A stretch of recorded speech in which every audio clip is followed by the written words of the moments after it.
Здравейте на всички! Много се радвам, че се събираме днес в този студен ден по една топла тема, гореща тема за глобалното затопляне. Намираме се в културен център Искра, един дом на критичната мисъл и истинската народна наука.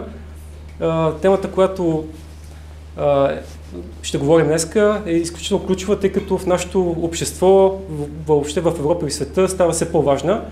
От нея има видими последици за икономиката, това, което става в момента с ТЕЦ-овете, така наречената зелена сделка и пътя, който те искат да ни накарат да извървим в посока, която може би да е всъщност погрешна.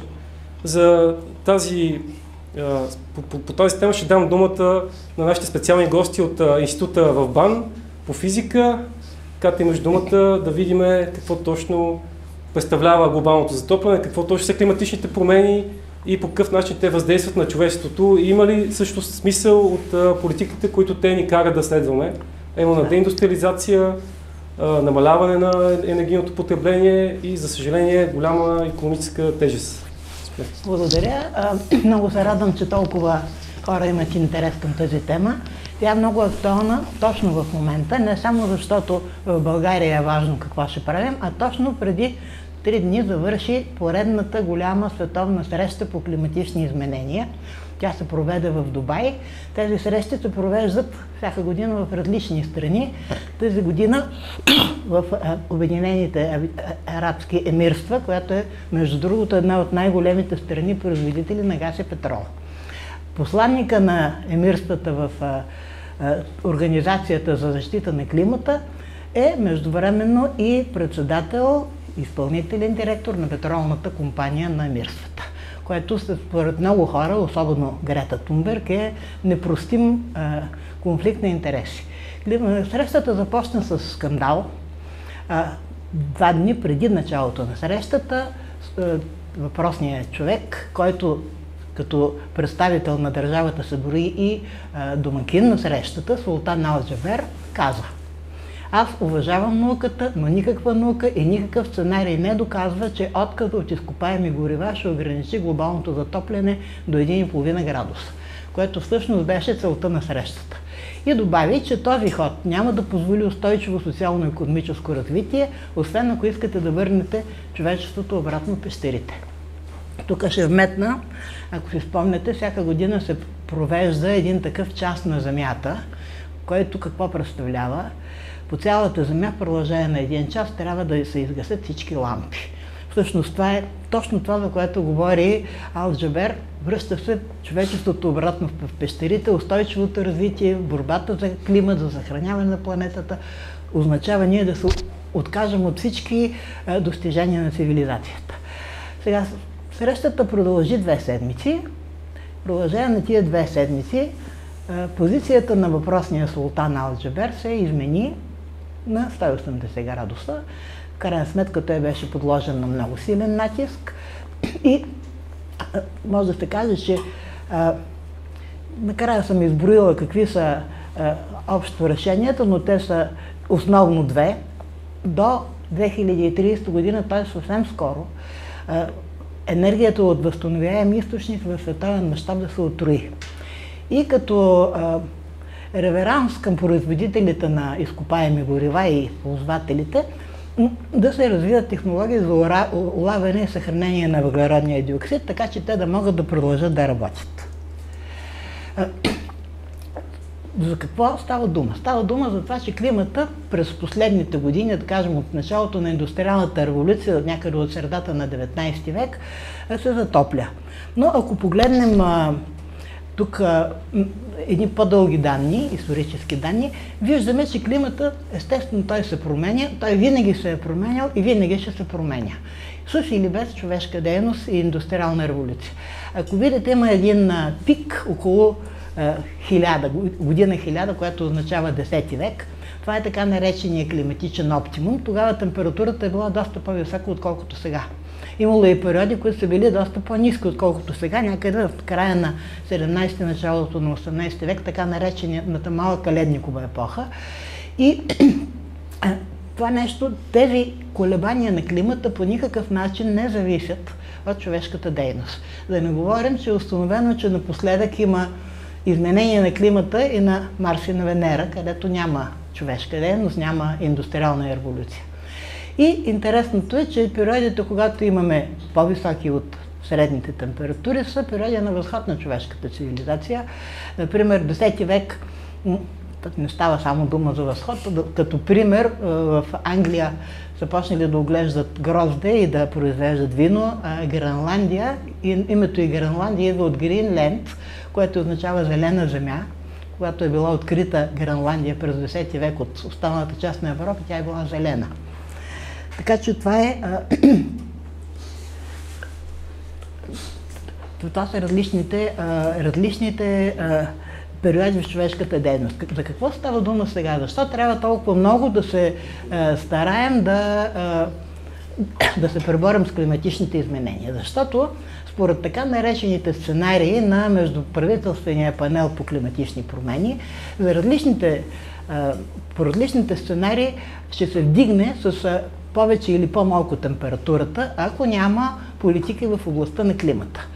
И ако не се вземат крути мерки, в дългосрочен план това затопляне ще надвиши възможността на земната система да се адаптира към него. Какво значи сценарий? Значи това, глобалното затопляне, всъщност, това е един набор от сценарии. Сценария е един математически модел. Математически модел е нещо много просто, всички си спомняме от училище по математика, как ще стигнем от точка А до точка Б, ако се движим с еди-каква си скорост. Примерно. Това е най-простият математически модел. Аз тук леко ще го усложня и кажете сега, ако една кола се движи с разход на гориво 8 литра на 100 км, след колко време ще стигне в точка Б. И изчисляват, ако се движи с разход 8 литра на 100 км, ами ако се движи с 10 литра, ами ако е много икономично, се движи с 6 литра и се получават различните, ето тези криви, които виждате, става по-топло или по-малко топло, т.е. с 2 градуса ще стигнем след 20 години, след 30 години, след 50 години и така нататък.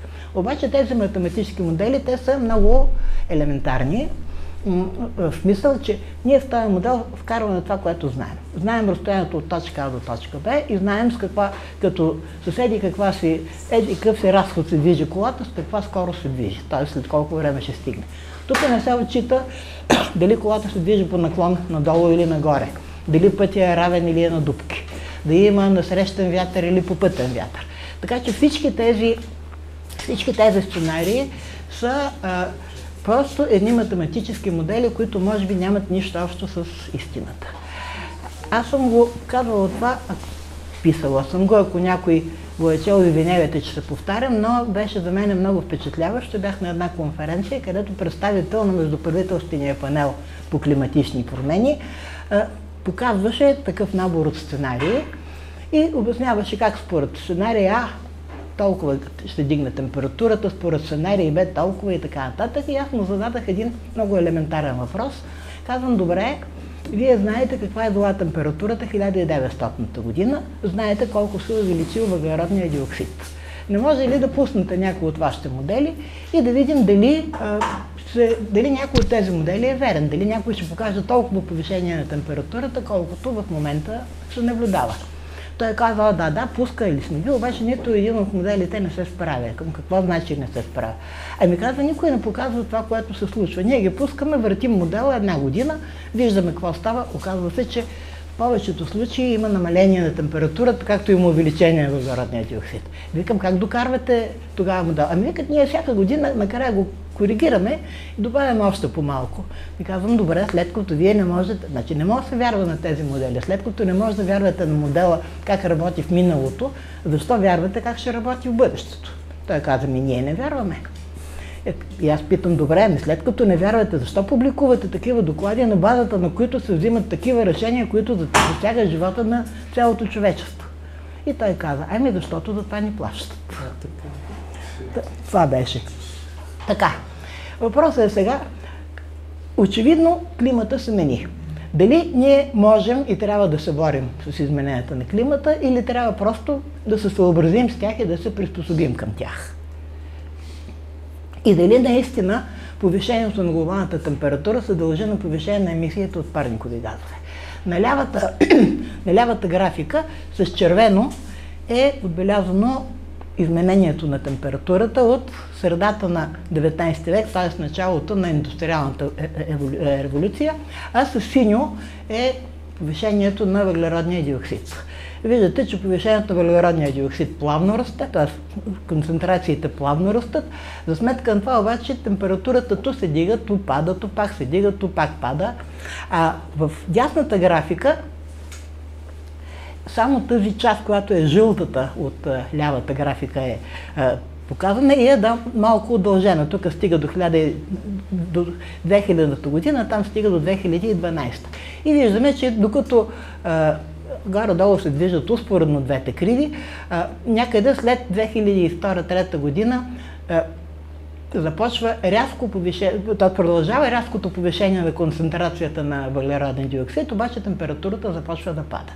Този период, когато температурата започна да пада, беше един много тревожен период за климатолозите, които се занимават с глобално затопляне. Те измислиха най-различни теории защо пада температурата.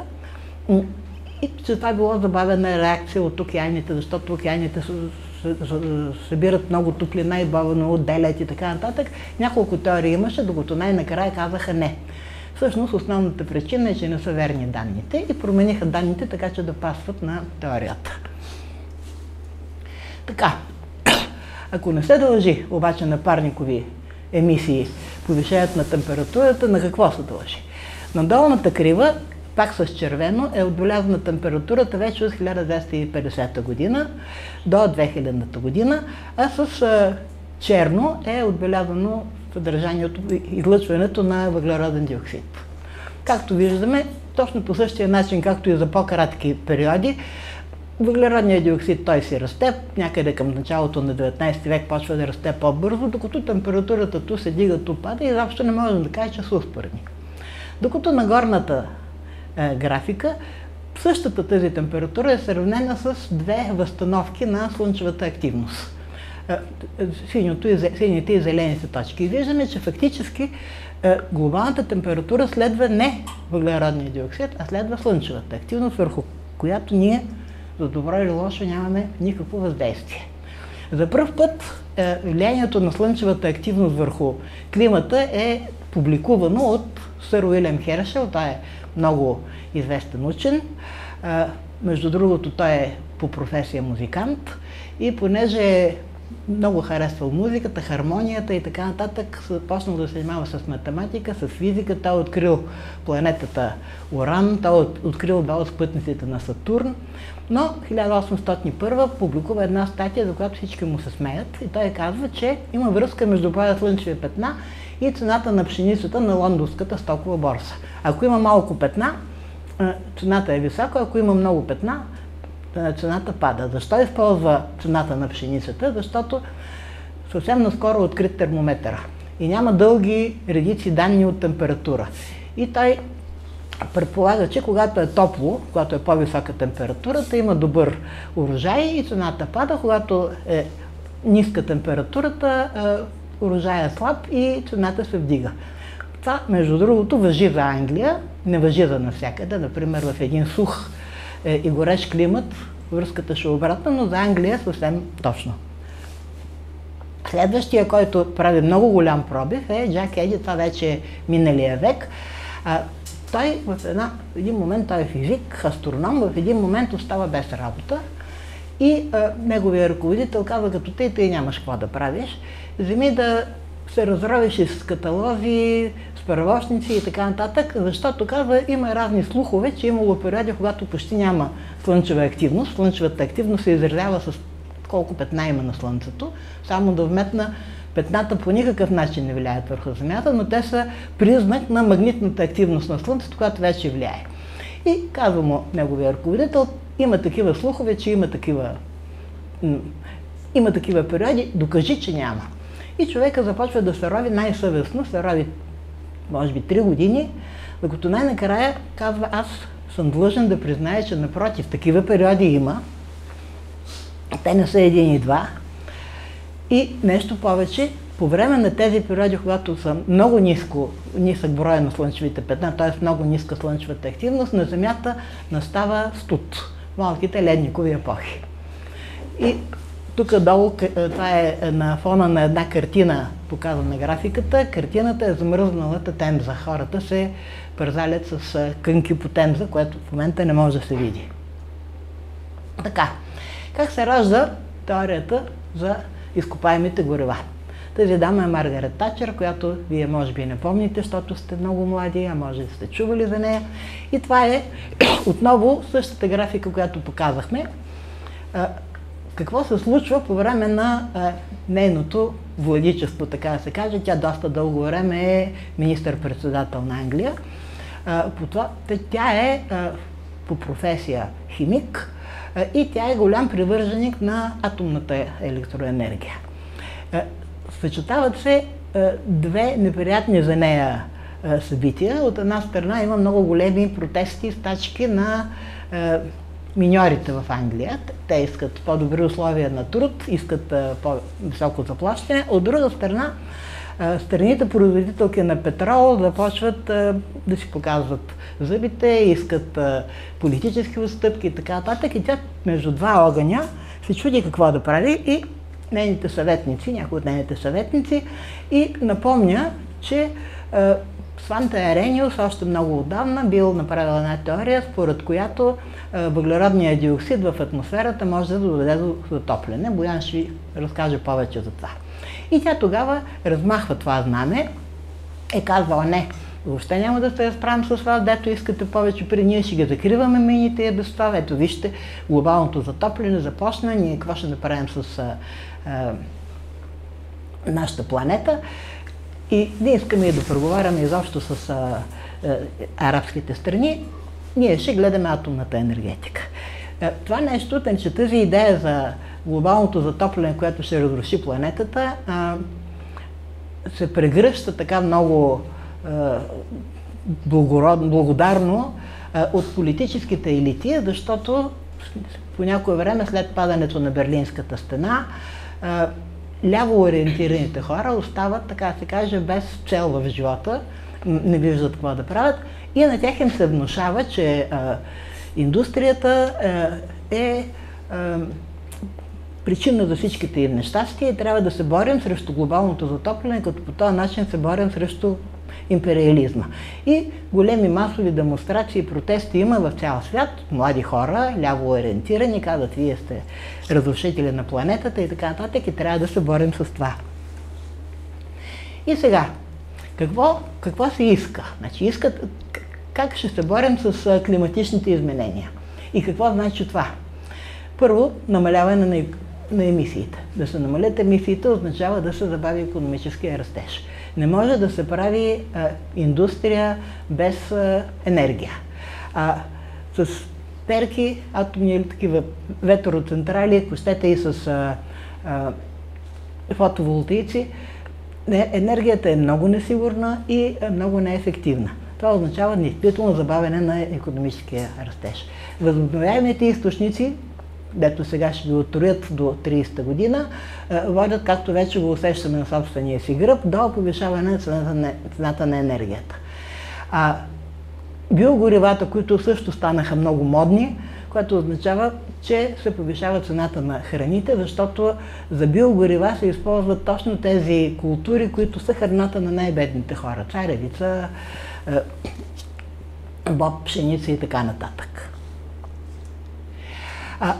Трябва ли изобщо да се бориме срещу климатичните изменения? Има така наречената теория на саморегулиращата се екосистема. Земята като цяло е една саморегулираща се екосистема и ще ви дам един пример, който е учебникарски пример от учебниците по екология. Представете си, че има една гора. В гората естествено, като всяка гора, има дървета, има храсти, има трева. И в тази гора живеят зайци и вълци. Зайците ядат трева, хапват си храсти, от време на време гризват и от корите на дърветата, вълците ядат зайци. И всички живеят, ако не в мир и любов, то поне в някакво равновесие. случва се някой път, някое поколение зайци да са много плодовити и зайците стават много повече. Тогава за вълците има храна в излишък и вълците също започват да се размножават много, за да усвоят, така да се каже, храната. И обаче това никога не е точно на кантар. В един момент се оказва, че вълците изяждат повече зайци, отколкото остават и започва популацията на зайците да намалява. Като започне популацията на зайците да намалява, съответно популацията на вълците също намалява. Тоест всичко това така се натъменява, че рано или късно постига някакво равновесие, баланс. Сега представете си, че има един междуправителствен панел по зайците и вълците и решават тези хора, че трябва да изтрепем всички вълци, защото те по някакъв начин ни пречат. Какво става, ако изтрепем всички вълци? Или много голяма част от вълците? Тогава зайците безпроблемно ще се размножават все повече и повече. Като се размножават все повече и повече, няма да се хранят само с храна, с трева, ще изгризат всички храсти, ще изгризат корите на всички дървета, в крайна сметка гората ще се унищожи. Екосистемата ще загине. Няма да има ни гора, ни вълци, ни зайци. Това е когато се опитваме, без да разбираме, да се бъркаме в нещата на природата. Само да вметна, винаги съм се възхищавала как хора, които нищо не разбират и няма откъде да разбират, започват да дават от последна инстанция съвети по нещата, от които не разбират. Значи всеки, който стане по-известен, дали ще е политик, да почнем от Гутериш или папата, дали ще, ако щете и нашите политици, дали ще е спортист, като нашата Магдалена Малеева, или ще е артист, като Леонардо Ди Каприо, всеки, който стане малко от малко известен, започва да дава акъл за това. Аз самата съм учила 5 години метеорология и от последните 20 години се занимавам с климатични изменения и мисля, че много малко знам. И се възхищавам от тяхното самочувствие. Сега, какво може да стане, ако ние решим въобще, нали, целта беше нулеви емисии. Голямата цел беше нулеви емисии. Представете си нулеви емисии. Добре, гората се храни с въглероден диоксид. Въобще, не само гората, всички растения се хранят с въглероден диоксид. Растенията са единствените, които могат минералните вещества да ги превърнат в органични вещества. Ако няма растения, няма да има органични вещества, няма с какво да се хранят животните. Ние не можем да ядем камъни. Те могат. И да стигнем до крайност, покойният академик Сендов така казваше, за да видим дали работи един модел, трябва да го разгледаме в най-голямата му крайност. Да стигнем до крайност, по този начин ще убием Земята. Така, и като връх на тази, как да кажа, идиотщина, не само тази, е така наречения Great Reset, който се превежда на български по различни начини. Голямото разтретиране или голямото зануляване. Негов идеолог е Клаус Шваб. Той е австриец и основател на така наречения Световен икономически форум.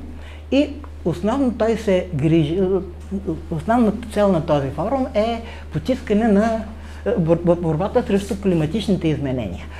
Във връзка с COVID-пандемията, той написа една книга, The Great Reset, където казал точно сега, добре, че дойде тази пандемия, колко хубаво ние сега ще можем да решим всичките си цели, а какви са всичките цели. Това са основно целите на Световния икономически форум.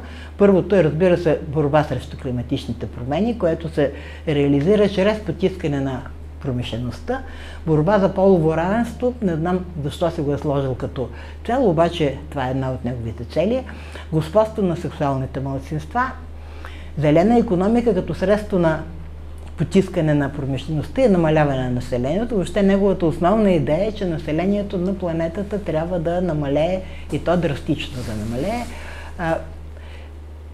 Според различни оценки, неговата програма максимум е да останат 1 милион или половин милиард хора на планетата. Да се ограничи потреблението, ето от сега вече започват, не знам дали сте чели, че някои големи вериги магазини започват да насаждат веганска храна, веганска икономика и така нататък. И нов световен ред, в който няма да има национална държава и всичко ще се решава от някаква група от експерти. Кои са тези експерти, не става много ясно. И основното е да се намали населението. Ако чуете някъде, британските учени установиха, че това е горе-долу като парола за поредната глупост, която някой е сътворил. Съвсем най-различни неща установяват британските учени. Съвсем скоро, във връзка с тази конференция за измененията на климата, британските учени установиха, че човека като диша допринася за глобалното затопляне. Защото, или както е известно, растенията вдишват въглероден диокис и си произвеждат кислород. Ние дишаме кислород и дишаме въглероден двуокис. Не само това. Освен това, ние дишаме и макар и малки количества метан. Така че ние, пак се връщам към Клаус Шваб, той в може би последните 2-3 месеца беше направил едно изявление, че рязко трябва да се намали броя на населението с цел да спасим планетата. Защото ние на тая планета и пречим, ние като човечество има предвид. И сега, да завърша, ще си позволя да цитирам Путин, който беше казал: на нас не ни трябва такъв свят, в който няма да има Русия. И ще задам въпрос: а на нас трябва ли ни такава планета, в която няма да има човечество?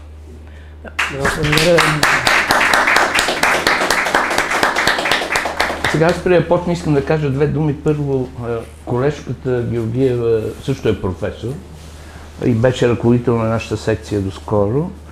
Освен това е ръководител на много международни програми и освен това, понеже се носи легендата, че левите хора, нали, те са за зеления преход и за това, тя е лявата дрънка. За да така, понеже разговорът беше доста политически в последния момент. Искам да кажа тук няколко неща, тя каза повечето всъщност. Сега, до какво се свежда теорията за парниковия ефект? Всъщност, единствената енергия, която идва на Земята, това е Слънцето. Имаме много малко вътрешна топлина, тя е толкова малко, че общото може да я пренебрегнем спрямо това, което идва. Слънцето нагрява нашата повърхност, съответно нагрява и въздуха над нас. Според теорията, която даже трудно ще нарека теория, според хипотезата за парниковия ефект, нещата се свеждат до следното. Излъчената енергия от Слънцето в голяма степен достига до Земята, понеже въздуха, който е над нас, е прозрачен за голяма част от тази енергия. И не се задържа, казваме една голяма част. Нагрява директно повърхността на Земята тази енергия. След като нагрее повърхността на Земята, Земята преизлъчва енергията вече в други дължини на вълните. Тези дължини на вълните съответно могат да загреят въздуха над него. Но поради това, че има парникови газове, това е там начертаната втора тъмна линия, къде я наречеме, както виждате, това е така като слой един парников. Тази енергия обаче, част от нея се задържа там и се връща обратно към Земята, т.е. получава се преизлъчване, в резултат на което се получава едно загряване в този район. Т.е. това е парниковия газ. Според тази теория, ако там нямаше парникови газове и някакви други, то нямаше да има това нагряване. Земята щеше да бъде по-студена, т.е. чувствително по-студена, отколкото е в момента. Земята действително би била по-студена, ако нямаше никакви газове, би била като температурата на Луната, да кажем, щеше да работи като абсолютно черно тяло. Това сте го учили и в гимназиите, какво е. Няма да се пускам подробно в формулките тук и тези неща. Така, какво е обаче е състоянието? Взимайки тази теория и правейки модели, вляво виждате температурата, как се променя в зависимост от този модел, какво показва. Имаме различно излъчване и температурата расте в резултат на едни или други промени, които имаме. Но модела не взима предвид конвенцията. Той е много странно. Тези хора, които правят този модел, забравят, че всъщност имаме движение на въздушните маси, че имаме конвенция, дори че имаме пряко нагряване от повърхността. Нали? Вие слагате на един котлон вода Не е отдалечена водата, тенджерата нагоре, залепен на котлона. Имате контактно греене. Всичко това е забравено тук, за да обясниме тази теория. Вдясно съм показал на фигурата просто какво се получава, ако вземем предвид наличието на конвенция. Пак казвам, не искам да ви тормозя с много формули. И себе си да тормозя с прескачането. Така. За да видим нещата как стоят, тук едни хора са се занимавали сериозно с тези анализи и анализират промените на температурата в продължение на хиляди години назад. Има разстановки на тези температури и е показано, в лявата страна е температурата, която с това, което виждате, са хиляди години, примерно 80, това са 80 хиляди години от нас назад във времето. Виждате, че температурата е била доста тази тънка черна линийка на нулата, това е сегашната температура. Температурата е била доста по-висока, полека-лека тя намалява, спада, стигаме до днешното положение, където отново имаме. Но понеже това са хиляди години, нали, не дейте да гледате като за последните 10 какво е станало. В дясната страна е показано как се променя налягането на повърхността на Земята. Всъщност температурата следва налягането. Има един елементарен закон в физиката, който ако вие имате газ в едно тяло и да кажем в един балон, изимате да натискате балона или ако щете помпа за колело, имате и помпите, като натиснете въздуха напред, той се свива и температурата се дига. П/В е равно на К по Т, ще го кажа грубо, това е обема по налягането е равно на константа на Болцман по температурата. Значи колкото намалявате обема, толкова и налягането се дига, толкова температурата ще се дигне. Усещали сте го като помпите, как ви става топло на ръцете, които са помпили с ръчни помпи. Не знам сега дали си използват такива за колелата. Така че всъщност големите промени в температурата са свързани с един съвсем друг фактор. И то е налягането на повърхността на Земята. Защо се променя налягането? В тези големи епохи са настъпвали много сложни явления на Земята и Земята е загубила част от въздуха около нея. В резултат на което, намалявайки въздуха, съответно въздушният стълб става по-малък върху нас и става по-малко налягането. Между другото, това е елементарно нещо, което всеки го е изпитвал, когато се намирате, да кажем, в основата на Витош и отивате на екскурзия, като се качите само 200 метра нагоре и хоп, едно падане. Нищо друго не се е променило. Просто се е намалило налягането върху вас. Температурата е паднала. Нищо друго, няма никакво друго влияние. Сега ще кажете по-зелено, това, но основният фактор е този. Просто ако се качите из балон, пак ще падне и без никаква зеленина около вас. Тоест имаме съвсем друг фактор, който влияе върху температурата. И това в глобални мащаби безспорно е доказано, че е така. Това са факторите, които въздействат върху климата изобщо. Това е, до сега казах ви, че това е слънчевата активност и единствения наш източник, горе в ляво виждате. Това, което и колежката Георгиева каза, промените в слънчевата радиация е всъщност основен фактор, който влияе върху в по-малките времена, когато нямаме такива драстични промени на налягането. Имаме, освен това, големи фактори, които са орбиталните вариации, които съществуват на Земята, така наречените цикли на Миланкович и така нататък. Това са все неща, които нямат нищо общо с въглеродния двуокис на нашата планета. Някои бяха развили тезата, че има парников ефект на Луната. Това просто го вмъквам тук, като така да видите докъде могат да стигнат нещата. Повърхността на истинската Луна е приблизително 20 градуса по-хладна от предвиденото през деня и 60 градуса по-топла, чета ви, защото не помня точно числата, през нощта. Тоест имаме общо 40 градуса по-топло. Я гадат защо става това. Въпросът е, се оказва, че лунната повърхност, т.е. тънкият слой отгоре на повърхността, всъщност съхранява топлината. Осветявайки я през деня, тя полека-лека акумулира една топлина, която през нощта почва да се излъчва, т.е. не се нулира. изведнъж цялата температура и в този смисъл Луната реагира не точно както се очаква, както би било като абсолютно черно тяло, което трябва да излъчи при положение, че няма източник. Всъщност се оказва, че има вътрешен източник, това е съхранения източник от това. Сега, парниковия ефект, тук съм го показал малко по-красивичко. Значи имаме в ляво слънчевата енергия, която влиза в земната повърхност, преминава, достига до Земята, там се отразява, стига до слоя, до един слой, който е ефективен слой, да го наречеме, на атмосферата, но вие не виждате от тук. Обаче входящата енергия е 342 вата на метър квадратен. Тук имаме 2,240 вата, т.е. имаме една загуба от около 120 вата. Това е в хипотезата. Няма как енергията да изчезне. Такова чудо не може да стане. Енергията може да се преобразува от един вид в другия. Няма, просто в нашите моделчета не вървят. От тук излъчваме атмосфера, тази същата, друга дължина на вълната, същата тази.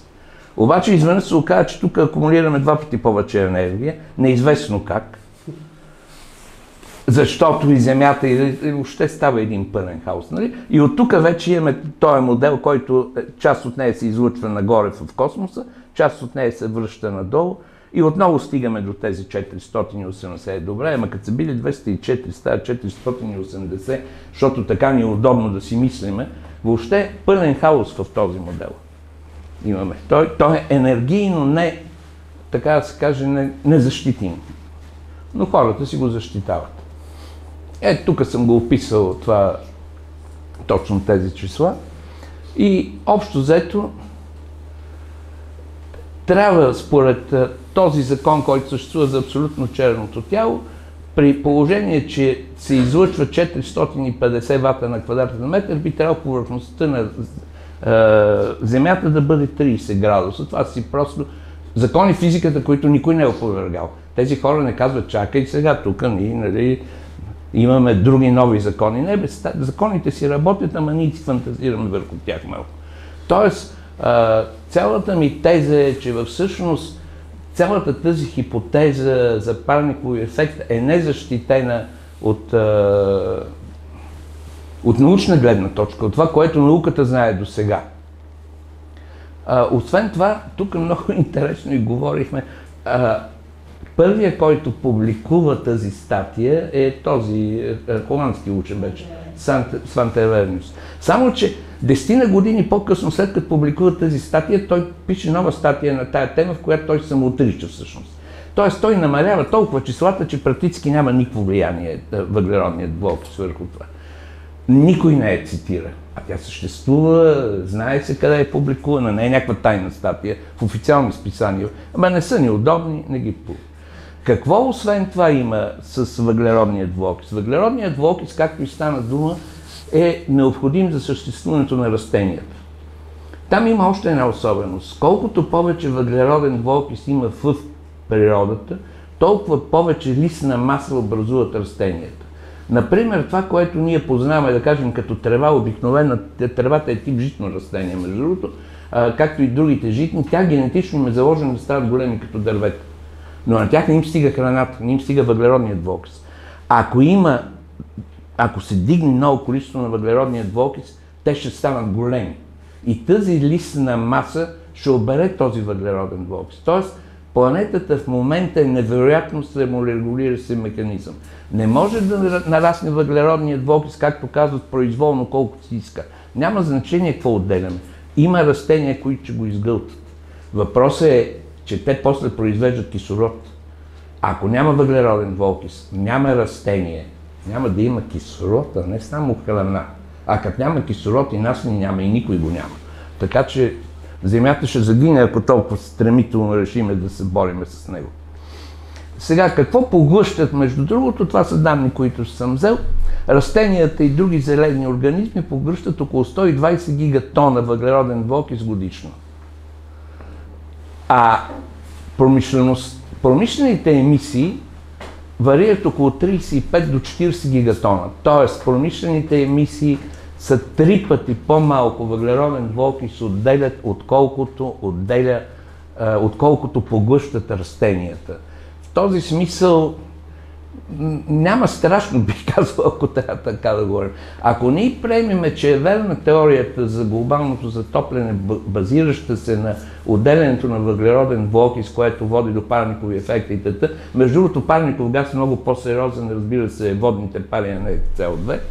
Но ако приемем тази хипотеза за верна, отиваме в това означава, че повърхността на океаните ще се загрява непрекъснато. Като се загрява повърхността на океаните, океана е най-големия резервуар на въглероден двуокис, на газове въобще и въглероден двуокис в частност. Много добре знаете, всеки, който си е слагал тенджерата на котлона, как полека-лека почва да излизат едни пари.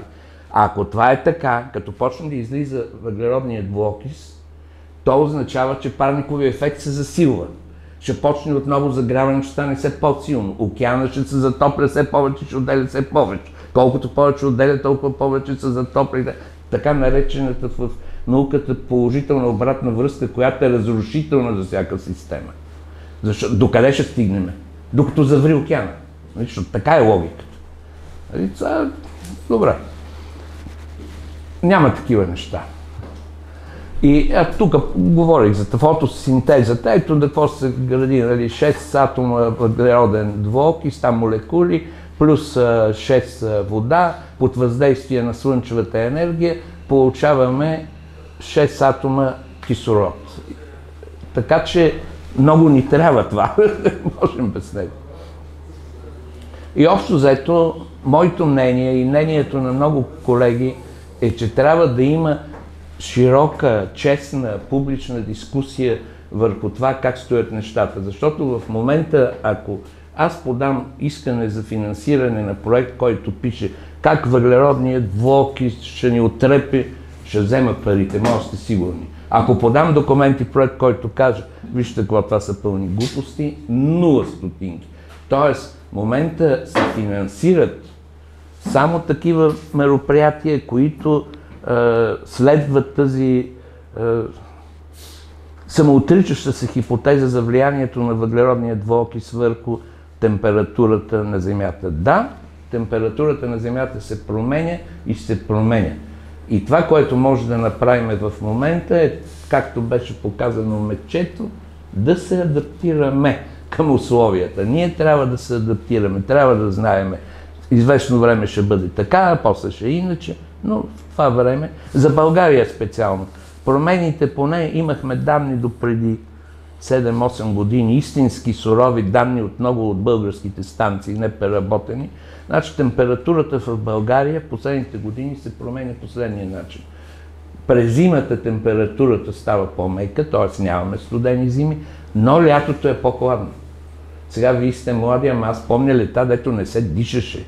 Преди 12 часа вече не мога да спиш, защото то жега, ужасяваща жега беше. Сега, т.е. България специално, промените в климата се изразяват това, че от остров континентален климата почва да става средиземноморски. Това е което става в момента при нас. Средната температура, аз не помня, това променяш ли се малко? Много малко се променя. Много. Но за нас това е положително в България, това ще става по-меки зимите, защото няма нужда да са толкова студоустойчиви сортовете, които се сеят. Това е благоприятно за земеделието. Да, и за отопление по-малко ще плаща. Да, и това и вече и за... Но така е, да, аз и до сега помня, имаше едни пшеници, сорт Безоста и не знам какви си, нали, ние с руснаците работихме тогава съветски, които това им беше качеството, че бяха студоустойчиви през зимата и страй. Верно, че ти компенсираш за сметка пък на добива, който е. Не става всичко на куп. Това е което имах да кажа. Ако има въпроси, разбира се, с удоволствие.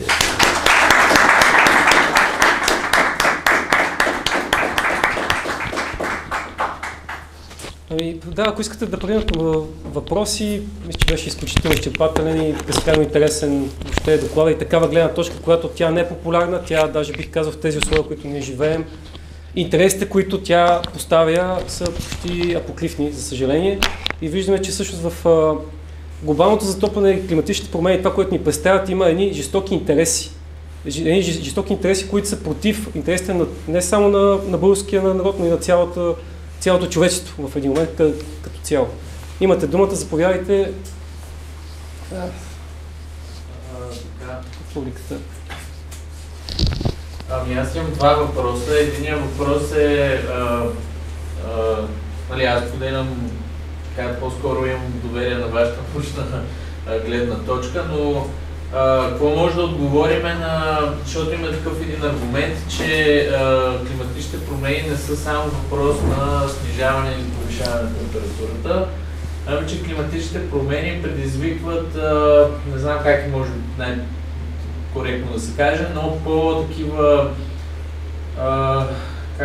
по-тежки аномалии, бедствия, бури, урагани и такива неща са следствие от този комплекс, които наричаме промени. В смисъл не е само температурата. Това е единия въпрос. Втория въпрос ми е това, което е важно за нас, за политическата гледна точка на страната. Очевидно има давление над науката и не само въобще да се налага тази гледна точка. И тук обаче, според мен, трябва да се... Въпросът е следния, кому е изгодно, защо ние начертахме някакви неща, ама според мен това пак е малко трудно да обясни защо има такъв синхрон в световен план и в политическата сфера и в научната и навсякъде, че има някаква криза и нещо трябва да се прави по въпроса или друг и тази алтернативната критична гледна точка много трудно си проправя пътя. Пък ние знаем, че по принцип световната политика трудно се постига някаква такава сериозна координация по какъвто и да е въпрос. Първо на първия въпрос ще отговоря, защото съм се занимавала. Цялото екстремните явления. Ставаше дума, имаше някаква голяма буря покрай бреговете на щатите. Това беше точно ураган. Направих си труда да намеря данните и да проверя дали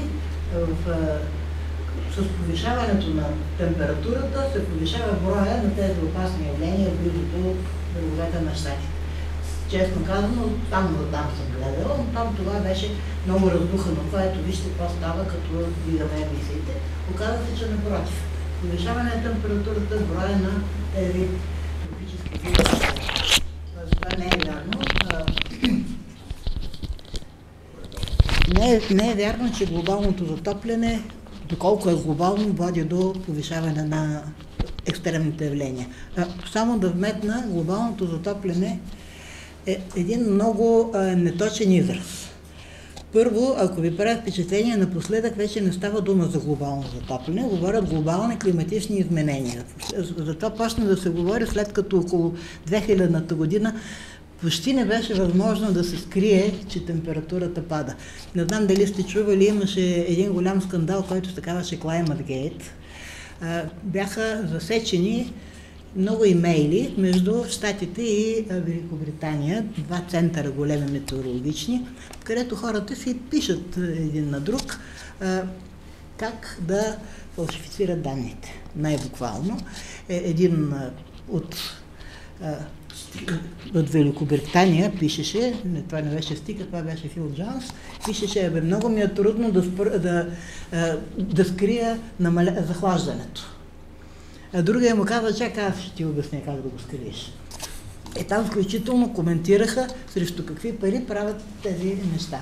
Така че първо глобалното затопляне, вече се говори за глобални климатични изменения. Само кога става това? Коя година, извинявайте? Това беше някъде 2009-та. 2009 година.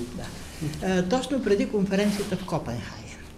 Я даже си мислих, че тогава няма да има такава конференция, ще провадна, защото гърмеше навсякъде. Проведаха се едно, че нищо не се е случило. И второ, глобалните климатични изменения не са глобални, а са регионални.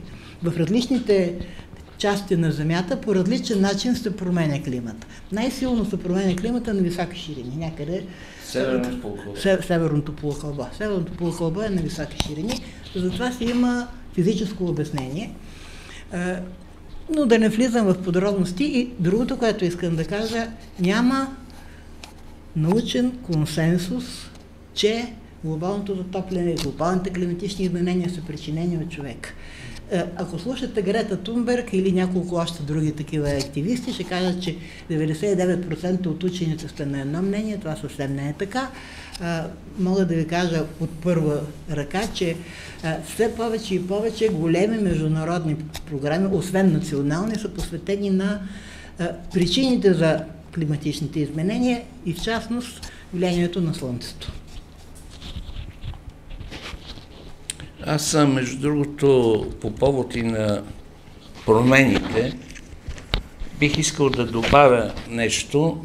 То е в това, че ние сега слагаме там перки, нали, такива ветрогенератори и казваме, имаме източник на енергия, вятъра, той е безкраен, нищо, нали, колко много ползваме, безкрайно много. Няма такова нещо като безкрайен източник на енергия. Значи, при ветрогенераторите, поставени обикновенно на места, където има вятър, който действително е постоянен в този район, известно е, че там духа непрекъснато. Вие представяте ли си, това е една река, тази маса въздушна е като една река, защото тя е един поток, макар и по-рядък, нали, въздух. Обаче полека-лека вие го спирате, все едно, че правите един бент. Но ако има други въздушни маси, които имат своето налягане, вие сте очистили зад перките, вие сте очистили въздуха, сменили сте налягането, смъкнали сте го, изведнъж от тук слоевете от двете страни ще се юрнат в тая посока, няма как да не стане, няма празно, няма вакуум. В резултат на което ще се получат много сериозни промени локални в климата на тези места, се получат ветрове нови, в ново направление. Какво ли не може да стане? Никой не се занимава с това да го изследва. Всъщност, че в Калифорния най-големия парк ветрогенераторен е довел, много голям парк, е довел до локално повишение на температурата, затопляне. И е доказано, че е от това, в резултат на парка. Тоест, дори правейки тези неща, ние всъщност променяме локалния климат, по начин, по който си нямаме понятие какво правим. По същия начин не може да не се променят климата и много други неща, почвата, там където слагаме едни безкрайни полета от тези фотоволтаици. В крайна сметка те са отражатели от гледна точка на Земята. Слънцето не стига до Земята, не грее, не изпарява вода, ако има отдолу. Въобще променя глобално, ако става дума за малки неща, направо си говорят. Не. Но когато това, което виждаме, това не може също да не промени климата по някакъв начин.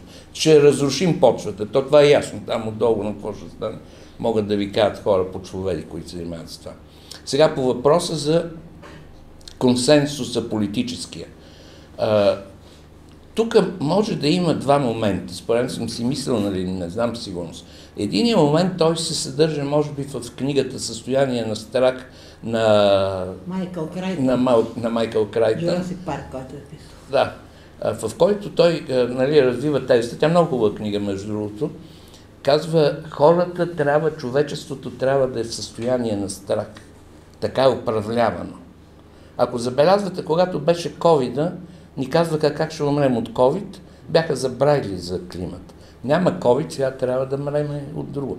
Тоест, страха се насажда. Аз мисля, че това е един от моментите.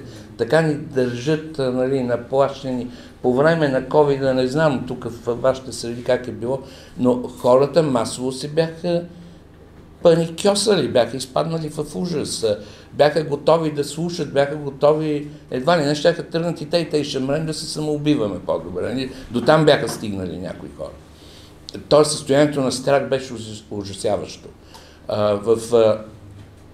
И каква битка беше срещу тези специалисти, истински специалисти говоря, не една жена да казва, истински специалисти в областта на имунологията, в областта на паразитологията, в областта на тези заразни болести и това, които казваха, вижте какво, нещата са естествени, ще минат. Каква битка срещу тях, защото страха трябваше да наделее. И втория момент, мога да не съм прав, но много отдавна си го мисля, не е сега от войната, че всъщност, понеже Русия е един от основните износители на тези източници на енергия за Европа и не само за Европа, мъчат се политически да изолират руснаците, да им вземат, така да се каже, нещо, от което те правят пари. За мен това е голяма грешка на руснаците, че правят пари само от това или предимно от това, но това е друга тема вече. Но така или иначе това е факт.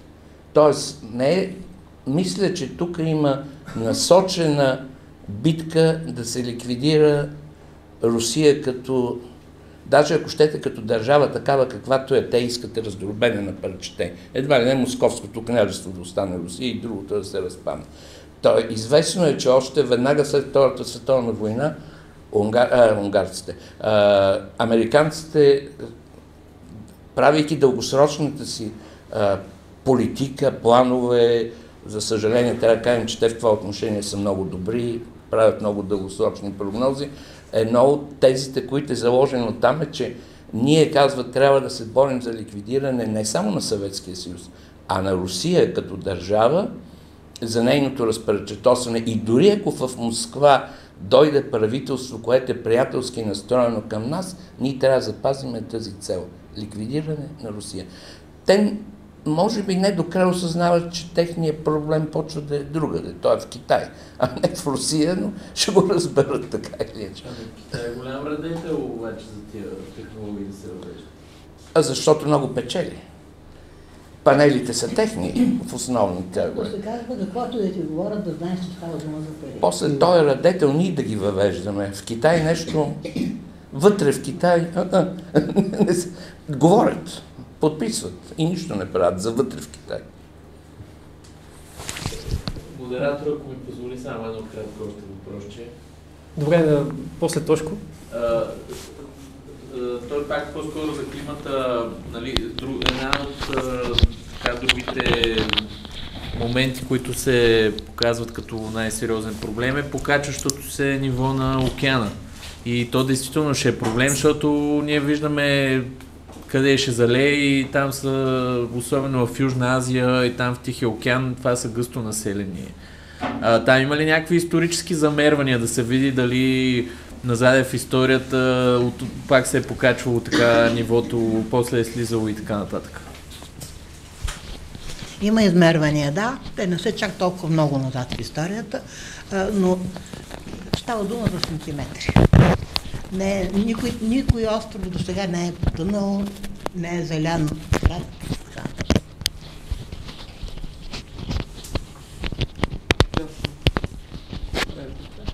Ако може да се намеси само във връзка с последния въпрос, така малко политическо препратка да направя.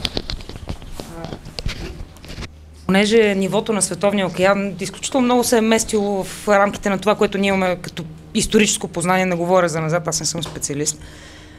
Но имаме достатъчно податки, да речем, от времената на Древна Гърция, как едно пристанище се оказва на 20 км навътре в хинтерланд към днешна дата.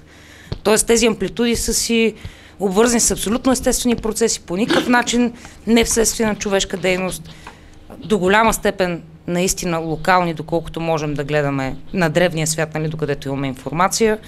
Така че да, то могат да се търсят решения, но тези решения са именно от гледна точка на адаптивността на човек, а не цялостно променене на климат, който не разбираме как работи въобще.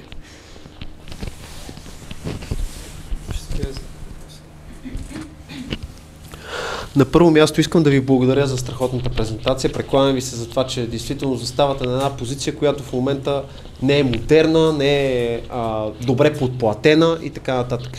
Моят въпрос е свързан с следното. Понеже аз се занимавам с журналистика, искам да ви попитам, виждате ли тази истина, която вие отразявате в момента, отразена и в медиите на практика?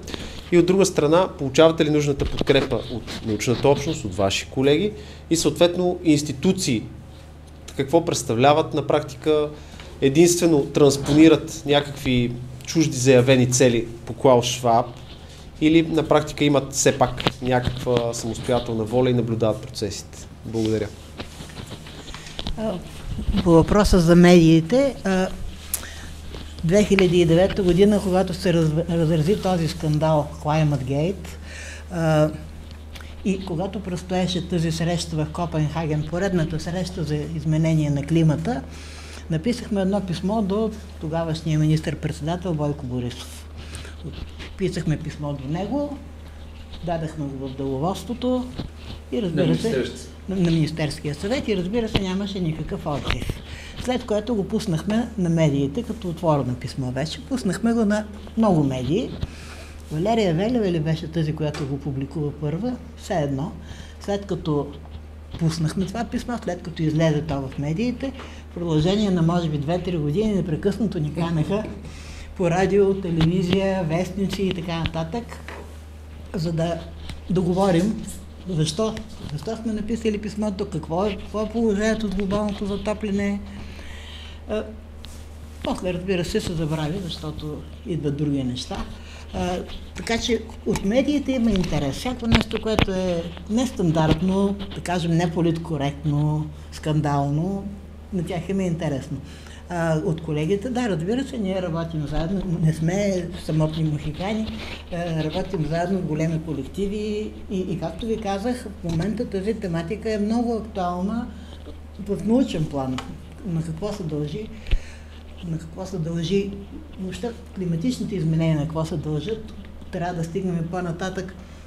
Нашата теза, разбира се, че ще дължат на изменения в Слънцето, защото Слънцето, какво ще да говорим, е единствения сериозен източник на енергия близо до Земята. И оттам нататък трябва да стигнем вече да се опитаме да разберем как работи Слънцето, какво можем да очакваме от него, какви са прогнозите. Ето, например, 60-те години на миналия век слънчевата активност е била по някои оценки най-висока в сравнение с последните 9000 години. И след което изведнъж, някъде около началото на 20 век, на 21 век, започна активността да пада.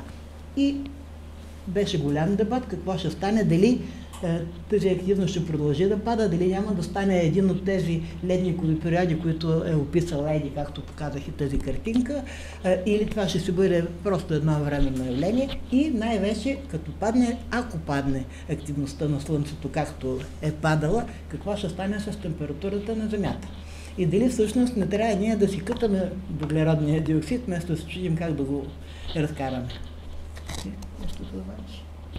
Ами в писмото само искам да кажа, там ние призовахме Бойко Борисов да не подписва тези подготвените документи в Копенхаген и даже твърдяхме, че България ще трябва да почне да плаща данъците въглеродните, докато в сметките, които тогавашният министър на финансите беше правил, ако погледнете по това време бюджета на годината, той не е никаква тайна, Дянков ли беше министър, да, той очакваше да има, да получи пари като такси от други държави, защото ние по-малко. Видяхме докъде докарахме сега с това какви пари получаваме, да закриваме централи, защото те стават неефективни поради необходимостта от заплащане. Между другото се върна малко, извинете, на Задев в това, когато Катя показа една картинка, където беше показан няколко комина, които излизаха нагоре, черни пушеци, нали, когато стана дума как левите хора, така те се борят с този тип индустрия в този момент. Искам да кажа само, че въглеродният двуокис е газ без цвят и без мирис. Това, което се показва пропагандно, да, има производства, които бълват пушеци. И винаги гледам вашите колеги, журналисти, като задават, ма не искате ли да дишаме чист въздух? Става дума за ТЕЦ Марица изток, да кажа. Ама няма нищо общо това замърсяване, което пречи на белите дробове и така, за което има филтри, ако се внесат пари, има очистки, които могат да се направят. Нищо общо няма с въглеродния двуокис. Това са две различни теми, объркани в главата на некомпетентни хора. Две различни неща. Аз съм алергичен към маса такива работи. Искам въздуха да е чист, но едното няма нищо общо с другото. Просто не са свързани.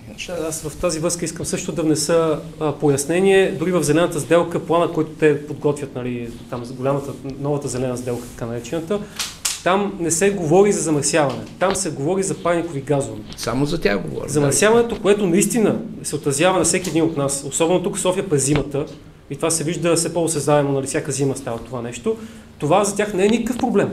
А от замърсяването наистина има страшни екологични катастрофи. Тях това не ги интересува. Тук може ние да видим, това е моето мнение, което може да поделят повечето хора, може да видим, че тях не ги интересува въобще климатичните промени или добруването на хората. Тях ги интересува само техните интереси, които, нали, споделихте вие, и ние може да видим, че става въпрос не за пари, става въпрос за много пари, много власт и много влияние. Деиндустриализация на периферията, което отнема веднага суверенитета, изолиране на други играчи, които могат да бъдат конкуренти, и един голям хегемон да си остане все още хегемон за наша сметка, за сметка на българския народ и за сметка на всички народи, които в момента стават от тази политика, зелена политика. Само това иска да насъм, Ники, да? Здравейте, благодаря много за презентацията, много беше интересна. Аз бих искал да всъщност, може би, не знам да е истинско противоречие или не, но между двете презентации забелязах, първата презентация показваше едно повишаване на температурите, една корелация между въглеродните емисии и повишаването на температурите в самото начало, когато се започва. Но се каза, че всъщност по-нататъчното повишаване на емисиите на въглероден диоксид не води до по-нататъчно повишаване на температурите. Всъщност температурите започват постепенно да спира да се повишават. Докато във втората презентация имаше всъщност исторически преглед от етапа на хиляди години, където се виждаше, че в минали геологични епохи, исторически епохи от историята на човечеството температурите са били по-високи, поне това, което видях, е, че сега спадат. Всъщност, има ли въобще глобално затопляне, и от гледище на геологията се намираме в нещо като, как да кажа, като всъщност мини-ледникова епоха. Взимам повече от думите, че Гренландия едно време са се отглеждали такива култури, е била зелена земя, сега е замръзнала. По време на динозаврите ли го Сега ще ви отговоря. Това, което аз показах, беше едни мащаби от хиляди години. И там картинката не се вижда, така да се каже, нашата епоха, това, което ние тук, което колежката показва, то там е една точица. Всъщност, това, което може да смятаме, е, че в момента ние излизаме от ледникова епоха, и това е мнението на много сериозни учени, че ние в момента се намираме в период на изход от ледниковата епоха, че ако видяхте, имаме непрекъснат спад на температурите, много дълъг, хилядолетия, и в момента като че ли тръгваме обратно. Пак казвам като че ли, защото ние се занимавахме с слънчевата активност преди 10 години и големия въпрос беше, че има ли сега този минимум, понеже имаше един много дълбок минимум слънчевата активност, дали ще има следващ минимум и дали ще настъпи тогава тези условия, като за малката ледникова епоха. Имаше такава хипотеза, някои данни сочеха на там, имаше дебати. В крайна сметка в момента, айде още 4-5 години почакаме, но това, което в момента се вижда, е, че няма да се състои такъв минимум глобален, така наречените глобално малък, все пак, минимум в слънчевата активност, т.е. ние тръгваме към нормализацията й.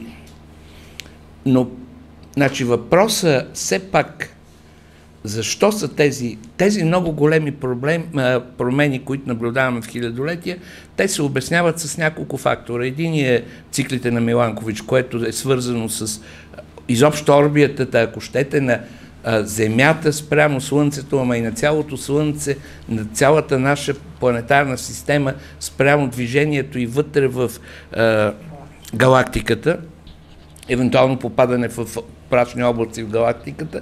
Това са тези цикли. И друго, цикли с изменение на клона на орбитата на Земята.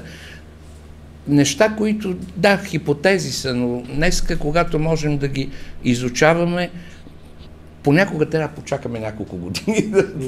Само искам да кажа. Не може окончателно. Но общата хипотеза е, че ние излизаме от ледникова епоха в момента. Че сме в фаза, в която излизаме. Тоест все пак на някакво ниво от 100, 150, 200 години, ако сравняваме данните, все пак има повишаване на температура. Има повишаване, на ниво на последните... Защото, да, аз може би не съм забелязал мащабите, какви са на двете графики. Бяха други мащабите за това. Да. Но ако тя беше и тя разтегнала малко мащаба, щяхте да видите, че 50-те години има един спад в температурата, 57, 8, 60-та година почват да пишат, включая и пресата, такава масовата, не само научната, за това, че ние като че ли пак ще влезем в ледникова епоха. Има много студени зими, включая в... Аз ги помня като дете, включая в София, помня тези времена, но се пишеше, не е само усещане такова субективно, но след това пак, т.е. имаме покачване, спадане, независимо, че въглеродният диоксид това време нараства много, защото това е след войната веднага индустрията почва да бълва, развива се и така нататък, и след това тръгва много нарастване. Но имаме нарастване. Може средно, ако погледнете от 1900 на грубо, сега не спомням, до днеска имаме растеж. Да, и само едно изречение искам да кажа. Всъщност е много важно и това е и основата на научния метод, че когато се прави научно изследване, много често обичат да показват журналисти, въобще пропагандисти и така нататък данни, примерно 2 графики, и ето това се повишава и другото се повишава. Всъщност задачата на науката е именно да търси същността на нещата и де-факто да търси не просто корелация между две зависимости, защото тази корелация може да е съвсем случайна и да не е закономерна, а да търсят закономерностите и същността на явленията. Може да има трети фактор, който променя двата, които казват има корелация, но той нещо друго ги бута. Те не са свързани изобщо помежду си, но има едно трето, което е... Така че това е възможно. Да, има много методи математически. Сега ние, като ви разказахме тук, не сме извадили математиката, които показват доколко може да смята, че са независими промените, доколко са промените зависими и така нататък. Има такива. Лошото е, че в последно време, когато много стана модно, даже един колега американец, който именно във връзка с панела, мисля, той напусна американската панела и че Американската академия се отказа. Помниш ли? Кой беше? Каза, физиката на времето беше друго нещо. Имаш хипотеза, правиш експеримент, потвърждава или не, вървиш напред или се коригираш. Нямаш хипотеза, правиш моделче. Ма то в моделчето ти буташ коефициенти, дето ти докарват нещата както ги искаш. Бях на една конференция в Швейцария с тебе заедно. Там някакви данни от спътникови измервания имаш. Ама те противоречат на теорията, на не знам кой си там, който присъства, и той вика, това противоречи, значи прибора не работи. И аз казвам, чакай ти говори ли с създателя на прибора, така главният инвеститор, там създател, инженер да го наречем или както ще, друг е термин, малко в науката, както и не съм говорил, викам, това е човека, който знае, защото ние сме правили и приборите, знам. Когато правя нещо, знам много добре къде му е слабото място, къде може нещо да не е вред. Ма питай го, той ще ти каже, хората са честни, те не искат да правят. Какво ще говоря? Щом не отговаря на модела, не работи точно. До там се докарахме, за съжаленията, така, ги тези хипотези, може да си ги бърдаляме. Общата тенденция на вулгаризация на съвременната наука и всъщност кризата в съвременната наука, обусловена въобще от кризата на системата, която живее. Така е. Здравейте, благодаря ви още веднъж за интересната презентация. Моят въпрос е по-скоро не към научната част, а към това, с което започнахте, и тя е както към гостите, така и към организаторите, понеже ако в научната част лично за мен имаше неща, които бяха нови, мисля, че по-голямата част от нас наблюдават тези процеси, които са на пропаганда и натиск спрямо тази теория с глобалното затопляне, които са насочени към намаляването на населението, към деиндустриализацията и към обедняването на населението. И в този смисъл аз имам въпрос, защото това изглежда някакси антилогично да се налага от тези, които са в момента на върха на политиката и на финансите, защото да накараш хората да станат по-бедни, да се деиндустриализират и да консумират по-малко, изглежда антиинтуитивно от тяхна гледна точка, въпреки че в момента на капиталът се е финансиализирал и не е индустриален, но все пак неговата печалба се базира и на консумиране.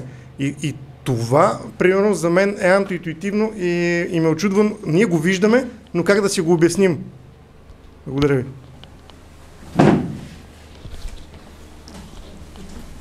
Не, към... Да. Не, кажи ти, той към тебе, като организатор. Ами, точно така е, само че то си има обяснение. Според мен това не е нещо ново, което се случва. В капитализма има такива идеологии и такова разбиране за неговото оцеляване от преди това. Нали? Още малтусианството, той казва така, трябва да се намали на населението. Войните са нещо хубаво. Геноцидите са нещо добро. Нали? Той казва, това е от Бога тук, за да ни балансира нас, нали? Като човечество, нали? Да бъде в някакви въпросни граници, защото те винаги виждат проблем, когато човечеството става все повече. Защото те не знаят как по какъв начин да усвоят това човечество, а и се стига до един момент на икономическа криза. И това самия Маркс го описва, нали, циклите, които са подхождали самата система. И винаги има един момент на криза, който те не знаят какво да правят. Затова този неистов финансов растеж, който те искат, в един момент той стига до един лимит. И този лимит означава край за тяхната система. Затова те, което могат да направят, едното е да намалят потреблението, започват да увеличат цените, нали, самите цени и да почнат да контролират всичко, което те самите казват. Клаус Шваб говори вече да няма собственост, но той не казва да няма собственост, а как хората да нямат собственост. Корпорациите ще имат, те ще притесняват всичко и всичко ще е под наем. Тоест те ще имат един постоянен генерационен фонд, нали, на наеми, нали, както в момента с тези стриминг платформи. Нали, ти си плащаш за да гледаш. Нали, което спираш да плащаш, спираш да гледаш.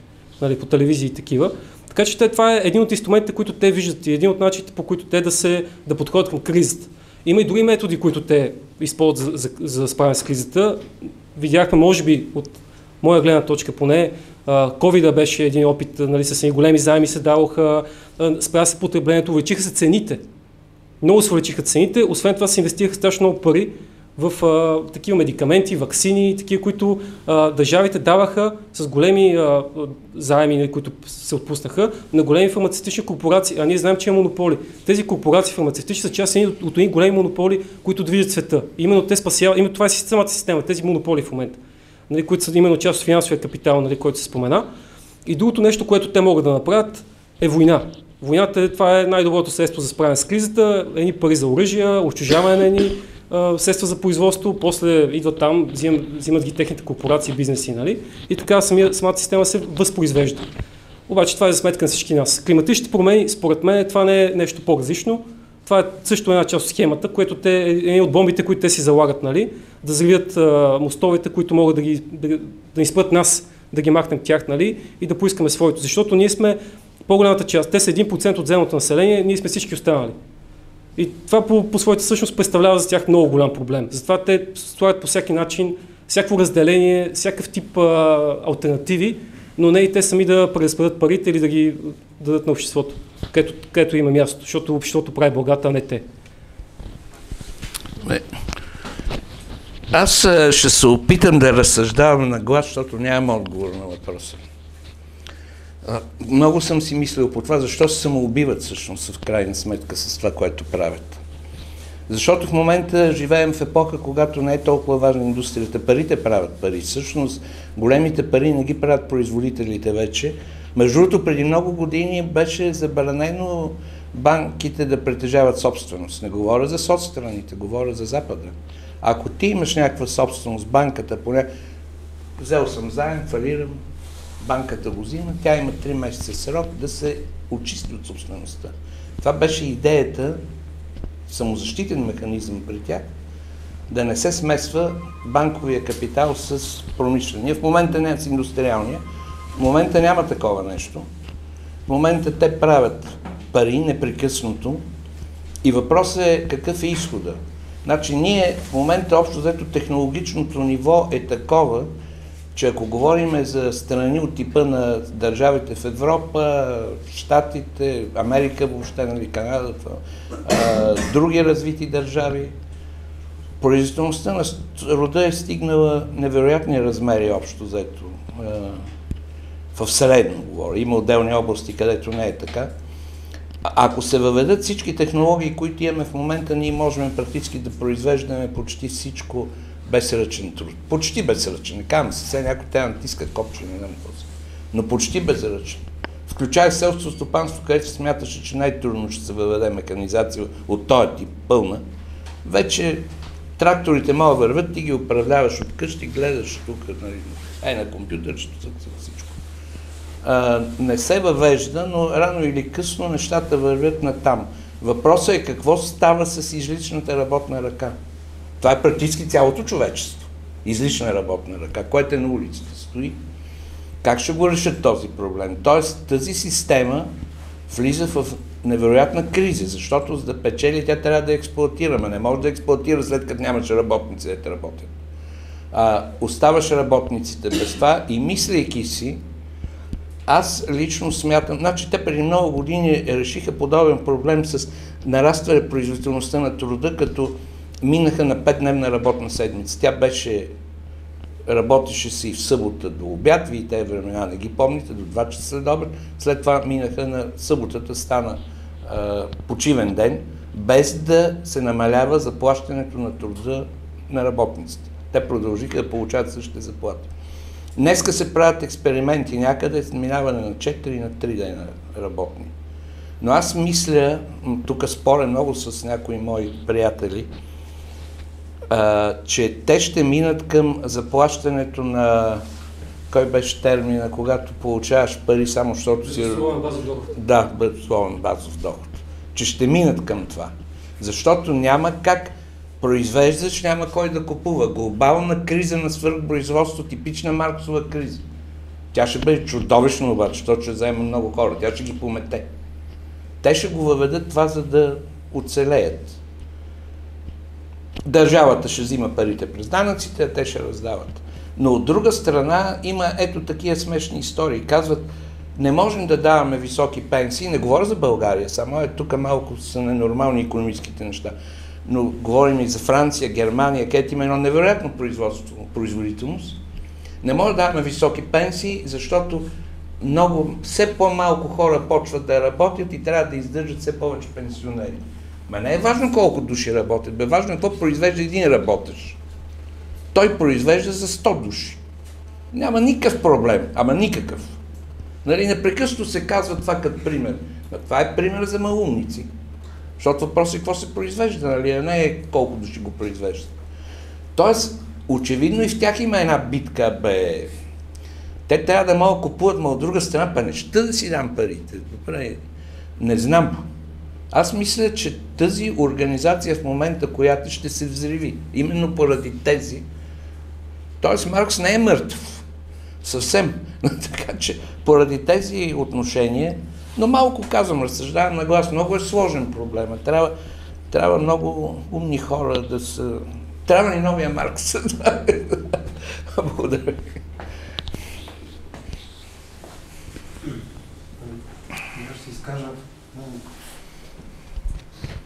Благодаря за презентациите, за това, което изнесохте.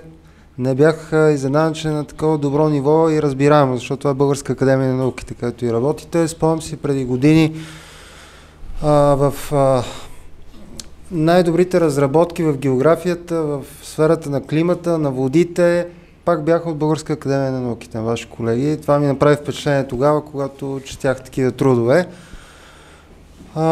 Понеже говорим за тази политика на налагане над страните какво да правят, искам да ви дам примера с Марица изток комплексите и работниците, с които ние сме свързани там. От една страна натискат България, въпреки че тя покрива много от критериите и е в много добро положение с тези емисии на фона на други страни, те продължават да я натискат да закрива и в случая да закрие въглищните централи. От друга страна се оказва, че въглища от Маришкия басейн се карат чак до Сърбия. Първо до Дунав, след това по Дунав с воден транспорт, след това пак по суша с камиони, за да се горят въглища от нашия басейн в Сърбия.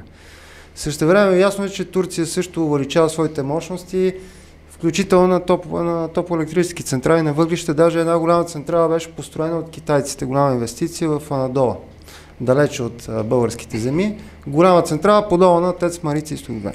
Сега остава въпроса за каква екология могат да твърдят българските правителства и с това да оправдават закриването на въгледобива или производство на ток за въглища, след като Сърбия може да гори въглища и между другото в Сърбия се горят. Тя също, знаете, че бивша Югославия никога не е имала атомна електрическа централа.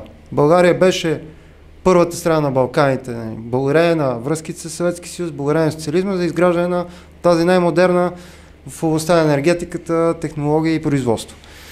И сега за каква екология? България ще спасява екологията, а около нея ще се горят въглища. Сърбия ще гори въглища, Турция ще гори въглища. В смисъл, това е един безкрайен, тук няма нищо общо с науката, ясно е, нали? Ние, ако успеят да докажат как да спреме въздушните маси от запад, от Сърбия или от Турция, да се ограничим, да се вдигне тази телената ограда до нивото на там високата атмосфера, за да спреме, това е... трябва да се разобличава и съм много доволен, нали, че надявам се, може да се запознае по-подробно с това, което вие пишете, ваши публикации и на ваши колеги, които по същия начин разглеждат въпрос. Понеже ние срещахме и сред работниците едно отчаяние, нали, защото това се налага от българските правителства, диктува се от Европейската комисия, нали, вие трябва това да закрият. Вие това трябва да го направите и пред обществото се обяснява, то е за хубаво. То е защото предотвратяваме глобалното затопляне. Това им е точно тезата, нали. Според мен става въпрос, нали, една част от този капитал, който е в Америка и който е базиран в Западна Европа, те си направили сметката за напред, както беше с добива на шистов газ и нефт. Нали. Стремежа е да се ликвидира Русия като износител на нефт и газ за Европа, за да се вкара американски течен газ, понеже там бяха наляти трилиони, понеже тяхната икономика е свързана не само с това, че са наляти тия в добива, въпреки че този добив се оказа изключително мръсен, нали, той навреди страшно много на техните земи, води, самия втечен газ, когато се гори, той е отделен невероятна мръсотия, включително парникови газове, даже казват специалисти, че повече от въглища. И сега за Маришкия басейн, мините, всичките руиници там, нали, тук отварям една скоба, че по време на приватизацията е разбит този комплекс. Понеже една част от централите се даде на частни фирми, мините продължават да бъдат държавни и ТЕЦ Марица Изток 2 е държавен, най-големия. Но други са частни. И сега в момента се играе по тази линия, че американските така наречени централи 1 и 3, работниците ни казах, че се предвижда да горят алтернативно гориво, не въглища. Идеята е да се закрият въглищата в България. Въглища е открития добив на мини Марица Изток. Това е най-голямото предприятие промишлено в България, защото са между 7 и 8 хиляди души заетите с непрекъснат режим на работа. И ясно е, че това са специалисти от поколения и това е професия, която човек може да започне веднага след училище и до края на живота си. За жалост, те вече не се водят първа категория, така че пенсионирането и при тях е високо. Но ние това и в разговора с миньорите, нали, понеже там се правят саботажи, в момента им се пречи да преминат към ефективна стачка, тъй като по българското законодателство това е много трудно. Става чрез подписки, изчезват подписки, оказва се натиск за уволнение и прочее и прочее. Просто трябва ясно да се обяснява хората, че тази теза, нали, за вие няма да горите въглища, това е просто лобизъм в полза на компаниите, които ще дойдат с соларните паркове. Тях въобще не ги интересува никаква екология. Нали, че, и това може дори в интернет да се погледне без човек да навлиза толкова в научната област, каква енергия се изразходва за производство на соларни панели, какви химикали се използват. Нали, че екологичен ефект е никакъв, защото ти използваш други суровини, които пак имаш остатъчни продукти, вредни продукти, които накрая се озовават във водите, океаните и прочее. И това трябва, нали, смело да се разобщава пред хората, че явно идеята е България, както спомена Митко, България да бъде максимално деиндустриализирана. Нали, тя и сега замърсява много малко, защото просто производството е 3 пъти по-малко от нивата на 90-те години. Нали, и общо замърсяване, някъде бях срещнал, около 2 пъти по-малко замърсява България, заради спад в производство, спад на населението, спад включително, нали, на почти на всичко, което е свързано с преработка на вещества и отделяне, нали, на вещества като вредни. Така че това трябва много смело да се разобличава, че няма такъв екологичен момент. Ако говорим за екологичен момент, тия, които в България говорят за екологичен момент, аз не съм виждал нито един от тях да засаждат гори.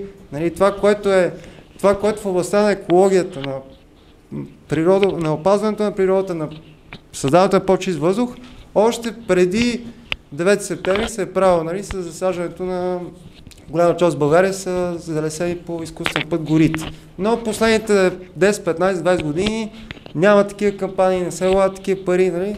Не съм видял нито един от еколозите, които закриваха наши производства, да занимава с примерно засаждане на гори в България. Нали. Нищо подобно. И другото, което трябва да знаете, пътуването из страната ни. Нашата страна е наистина безкрайно богата като разнообразие всичко. Въпреки че е малка територията, нали, климатични особености, биологично, нали, растителни животински видове, но по отношение на водите ние винаги сме били бедни на води. Не случайно в България, понеже с тази тема сме се занимавали преди, нали, не случайно в България се изгради толкова много водохранища или язовири, благодарение на социализма. Нали, над 3000, това са огромни вложения, инженерен мисъл, кадри, доброволен труд включително. Нали. Всичко това се управлява последните 30 години по един не нехаен, не ненаучен начин, а един дълбоко престъпен начин и ние, нали, го научаваме, когато станат наводнения. Спомнете си, примерно 2005 година, голямото наводнение, което щеше дори да залее Пловдив. Там беше тия крайречните улици на Пловдив, бяха под вода. Тогава най-големият язовир там в района и Тополница изпускаше огромни количества, изпускаше примерно 800 кубика в секунда, нали, при нормално 50 кубика. Защо беше всичко това? Защото е дадена концесия, дадена на частници и няма връзка между прогнозата за времето, между валежите, които се случат в поречието нагоре и, нали, предварително да се изпуснат, да се създадат свободни обеми, защото язовирите, освен всичко друго, имат функцията да предпазват от наводнение. То стана обратното. И, нали, сега да не давам да навлизам в много примери, как включително спомняте там за пушния село Бисер, нали, когато убиха 12 или 13 човека, загинаха. Тогава българска държава каза, ние не можем да установим на кого е язовира. Дали на Министерството на отбраната, дали на общината, те дори не можеха да установят. Не можеха да установят. Междувременно, нали, се е ползвал за частни цели, защото той е микроязовир, но сравнително голям. Нали. За частни цели просто имал пробойна в стената, която е оставена и, нали, стигна до цунами. По речето на тази река хората изпитаха, нали, цунами. Сега едно живеят покрай океана и е имало земетръс голям. Така че това е... дори сега наскоро гледах, рекламиращ се някакъв по телевизори, по билбордове, Европейския съюз е заплатил България да изгради така интегрална система за поречието на река Искър. За управление на водите, за управление на риска. Че това са десетилетия, период, в който се потискаха научните среди, закриваха се звена, нали, за младите хора безкрайно неатрактивно и най-малко заради заплащането и условията, нали, да участват в тази област, но просто не се нуждае престъпния български капитал и външните корпорации от това. И когато те говорят за замърсяване, да кажем, жителите на Димитровград наскоро протестираха срещу Марица Изток 3. Че той замърсява. Даже там Greenpeace, тия големите еколози са отишли, рисуваха, нали, на комина, правиха акция, това е престъпление. Нали. Това комин, те на такъв комин за пара, нали, бяха нарисували. И ми направи впечатление, че тия, които убеждават хората от Димитровград, че това е престъпление, нали, нито един не каза, този ТЕЦ е американска собственост. Дайте да махнем тази американска фирма и ако той наистина замърсява, да сложиме инсталациите, които ще спрат замърсява. Нямаше такова нещо. Той ТЕЦ се замърсява. Все едно, нали, ще ти падне камък на главата. Нали, минаваш по път с камъни. Падане на камъни, случайен камък ще ти удари автомобила или средство, с което се придвижваш. Много нецеленасочено, нали, се измества, да не говорим, тук се спомена, нали, соларните паркове в България се изграждат върху плодородни земи. Всеки, който е ходил в Тракия, вижда, че се изграждат върху... Това са най-плодородните земи. На Тракийската ни знае и част от Северна България. Отделно, за ветрогенераторите, никой не казва, че тия соларни паркове, които се изграждат, те променят цялата логика на енергопреносната система. Както и малките ветрове, огромни инвестиции трябва да се направят, нали, за пренастройка на трансформация на електричеството, пренасенето и това ще бъде с държавни инвестиции. Това няма да бъде с инвестиции. Тоест, народът ще плати, за да може частните фирми да се продават много скъпен ток обратно на народа. Нали, то се получава една пирамида. И това с ветрогенераторите поне се засегна. Нали. Мои родини се оплакваха, те са от Казалъшко. Нали, той е в Равното, в подложата Стара планина, много близко до град Казалък. И те казват от 10-15 години в нашото село, което е голямо село, не вали дъжд, землището на селото. Страхотни засушавания по 3-4 месеца. В съседните, нали, землища на няколко километра около тях вали дъжд. То се вижда винаги, когато, нали, има валежна обстановка, че дъжда подминава това село и в съседните места се изсипва този дъжд, който е необходим най-малко за земеделието, колкото остана от него. И това, което вие споменахте, аз се сетих, нали, и с тях това говорихме, че най-вероятно това е от ветрогенераторите, които са построени по билото на Стара планина. Защото точно в този участък, ако сте забелязали, нали, между Шипка и Бузлуджа, и в района на връх Бузлуджа, са построени, нали, масивни ветрогенератори. Така че това, което спомена и професор Киров, образуват се валежни сянки просто. Това изменение на тази оптичане, нали, на тия въздушни потоци, естествено, че променя микроклимата и може да доведе някои села до пълна суша, защото става въпрос за суша, която по 3-4-5 месеца няма никакъв дъжд и дори да трябва да седиш нещо, поливаш почвата, за да се опиташ, нали, да изкопаваш малка дупка, в която да приема нещо да седиш. Безумно положение, което никога не е било. Нали сещате, че никой няма да отиде, никой няма да прати научни екипи, които да докажат, че има връзка между тези ветрогенератори и да кажем изменението на климата в това или в други села. Защото то не е в интерес на капитала. Затова няма да има научни изследвания и няма да бъдат, нали, хората приема обезщетени или да се признае вина, нали, по някакъв начин.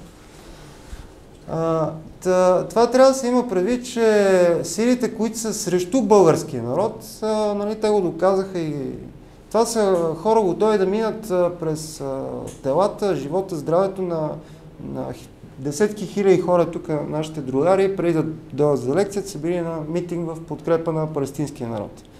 Видя се, че, нали, пред тия интереси не е скъп нито живота на десетки хиляди за няколко месеца, нито войните, които между братски народи, които си наши братски народи, се спомена и за Русия и това, което става, нали, в Украйна.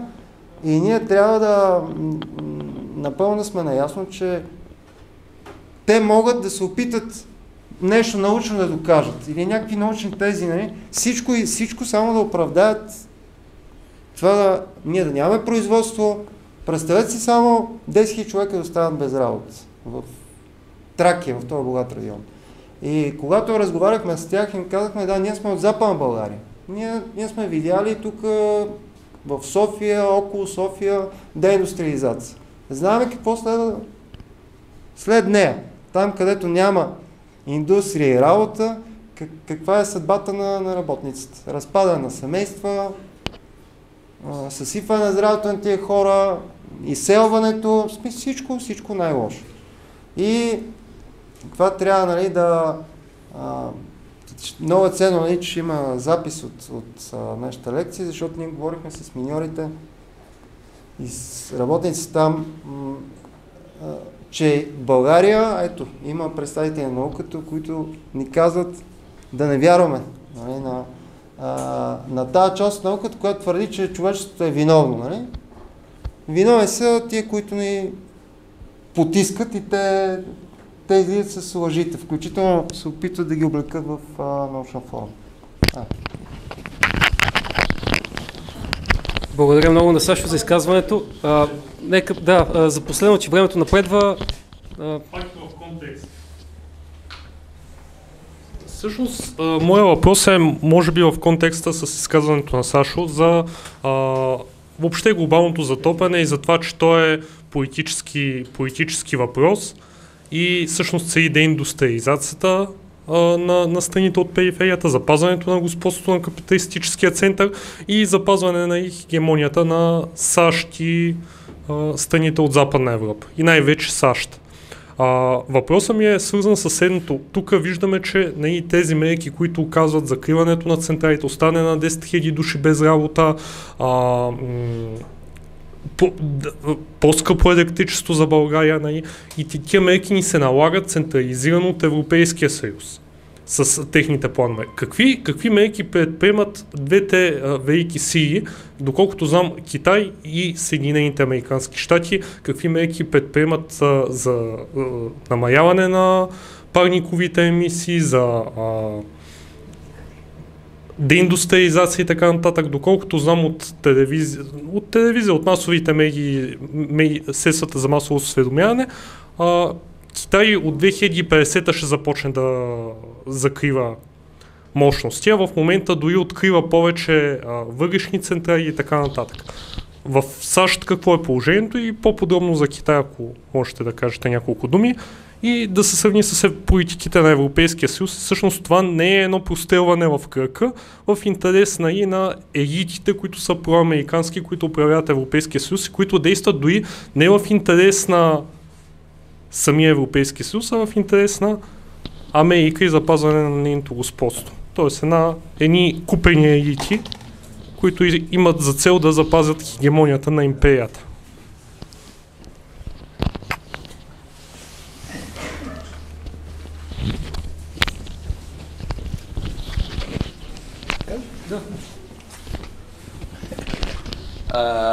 Значи, понеже ние говорим за това, че това е цел на големия капитал въобще, Европейския съюз също е жертва на всичко това. Аз си спомням преди години, имаше един генерал Де Гол, може би сте чували за него, който беше президент на Франция и беше фигура. И понеже американците и тогава се мъчиха да въртят номера на всички, той първо едно от нещата политическо, което направи, той изкара Франция от НАТО, от военния съюз. Тя остана в политическия, но излезе от военния по него време. И освен това, това беше епоха, в която като си извадите левчетата, на него пише осигурено е с активите на банката 1 лев 0,0 еди колко си грама. Това го пишеше на всяка валута в света, включая на нашите лево.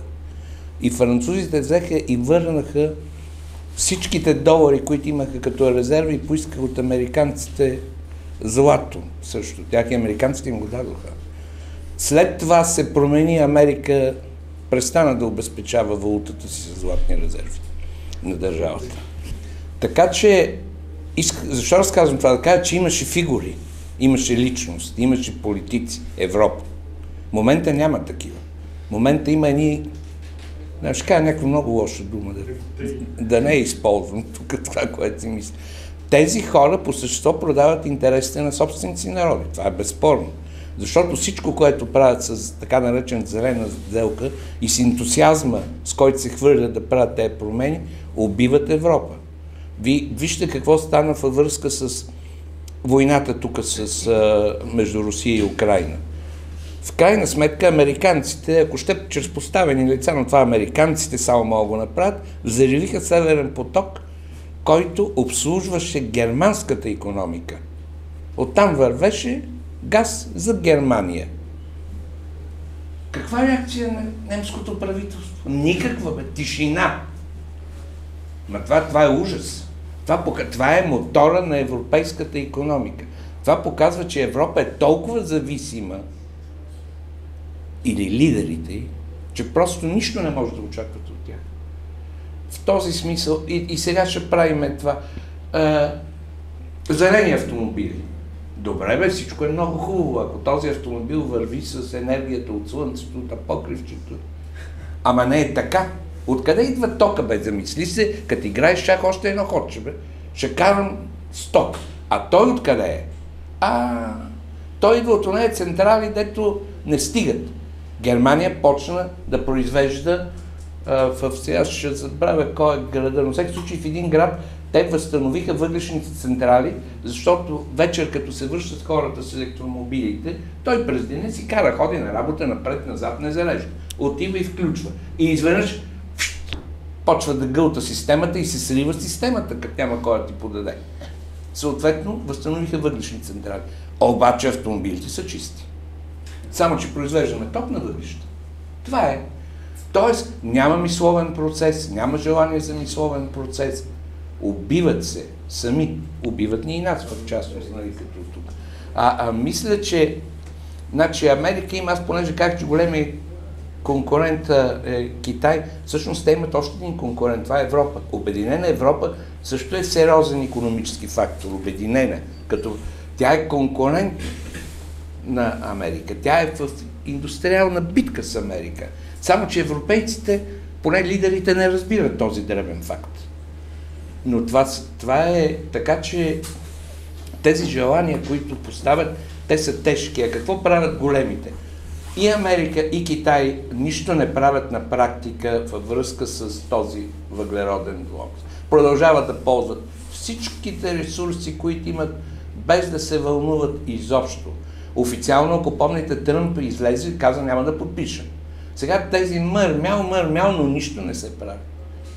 Китайците бълват производство, което е за да произвеждат панелите, нали? Което е много замърсяващо, както се казва. Отчаиващо, то е с хиляди други бокуци и трови наоколо си, но те печелят от това и го произвеждат и това не ги интересува. Те гонят индустрията си в момента. Всеки от тях казва, ние ще бъдем първите. Европа, която може също да участва в тази игра, вече е вън от това. Никой не ни брои за нищо. Казвам нас, смисъл като европейци, говоря, не като българи. Това е положението в момента. Нищо няма да правят за... Те развяват, много умело развяват едно знаме, което всъщност така като знаме, но нищо, те лично не изпълняват това, което... И не е за първи път, те какво ли не са правили. Американците преследват интереса си от А до Я и това е. Нищо друго няма значение при тях. Но...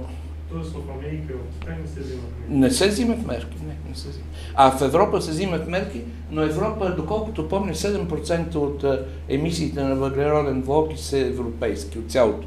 7% е едно. 7%, айде да го нулираме. Какво от това? Ако приемем тази хипотеза за верна, какво от това? Едно голямо нищо. Но удара най-големият е и затова тези спорове, които и сега бяха, да се създадат такива финансови инструменти, чрез които на бедните страни да им се дават пари, също това, че няма да произвеждат нищо. Ще компенсираме вашето непроизводство с някакви пари. Ето тая работа е от ден до пладне, после държавата се отива. Или не се развива. Но не правят нищо. Извинете, че малко разширих това. Тъй като времето напредна, благодарим на лекторите и да ги поканим отново да дойдат при нас.